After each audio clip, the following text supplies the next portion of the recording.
দাজ্জাল বললে বৃষ্টি নামবে অটোমেটিকলি। দাজ্জাল বললে সাথে সাথে বৃষ্টি বন্ধ হয়ে যাবে।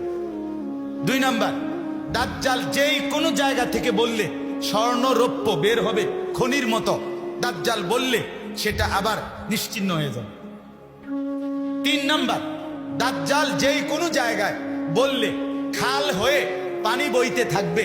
দাজ্জাল বললে পানি শুকাইয়া সমতল হয়ে যাবে। 4 নাম্বার, যেই কোনো ব্যক্তির গরু ছাগল ভেড়া বকরি মারা গেলে, যে যা মারা গেছে দাজ্জাল ডাক দিয়া এগুলোকে তুলে তারে দেখাবে যে এইটাই দেখ, তোর গরুটা নি, তোর ছাগলটা এটা নি। এরপরে 5 নাম্বার, আল্লাহ নবী সাল্লাল্লাহু আলাইহি সাল্লাম বলে দাজ্জাল যেই কোনো ব্যক্তির মৃত মা বাপ কবর থেকে তুললা দেখাবে যে এই দেখ তোর মা বাবার কথা ক, তারা কি কয় শুন। তখন মা বাপ বলবে, মূলত সেটা শয়তান আকৃতি ধরে। নবীজি বলছেন মা বাপ বলবে ইয়া বুনাইয়া ইন্নাহু রাব্বুক ফাত্তাবিউহু, নাউযুবিল্লাহ, এ তোর খোদা, এর অনুসরণ কর। আপন মা যদি এটা বলে, আপন বাপ যদি এটা বলে, মাথা ঠিক থাকবে তো? আল্লাহ নবী সাল্লাল্লাহু আলাইহি সাল্লাম বলেন দাজ্জাল আপনার কল্লা ফালাইয়া আবার জীবিত করে ফেলবে।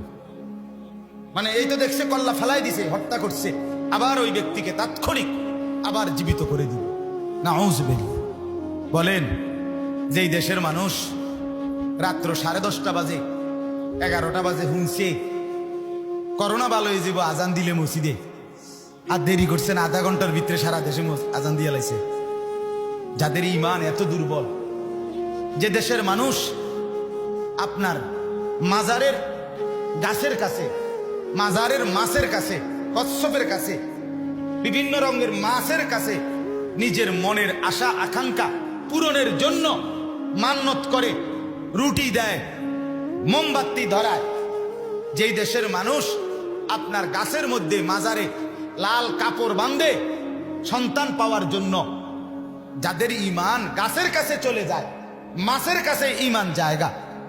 শুধু যদি শুনে যে গ্রামের ওই কোনায় বাঁশমুড়ার মধ্যে পানি পড়ে, এই পানি যে খায় তার রোগ ভালো, পরের দিন দেখবো বেরিয়েতে বাঁশমুড়া শুদ্ধ আলগি দিয়ে বাইতে গেছে। ঠিক কিনা বলেন? সামান্য এটুকুতে যাদের ঈমান চলে যায়, তারা যখন এই কারবার দেখবে বৃষ্টি নামে বৃষ্টি বন্ধ হয়, পানি বয় পানি বন্ধ হয়, স্বর্ণরৌপ্য উঠে স্বর্ণরৌপ্য আবার চলে যায়, বাপ মা কথা কয় গরু ছাগল জীবিত হয়, এতে বেড়া বিশেষ করে মহিলারা সবার আগে কবে আরে কিতারে কস এ বেটা খোদা না তার খোদা।